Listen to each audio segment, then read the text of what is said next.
The last year. With a string of high-profile cases, Mike Freeman often explains tough decisions. Solid jury verdict. But today he's giving reason for what's usually something private.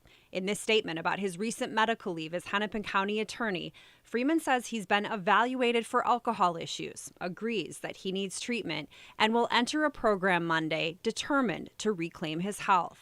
That decision may change Freeman's life, but experts say it could also impact others who are struggling. Maybe now's the time. What should I do? Where could I get resources? How do I start the process? Experts say it starts by checking if you have insurance coverage and calling your county human services office if you don't.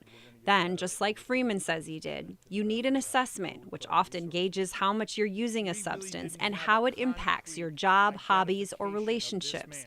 They say most people never take those first steps because of fear or embarrassment, saying 1 in 10 Minnesotans has a substance abuse disorder, yet only 10% of those get care. Tens of thousands or hundreds of thousands of Minnesotans are not accessing treatment right now. So many need help and so few get it, but they may be encouraged by seeing public figures make their problems public. Janelle Klein, KARE 11 News.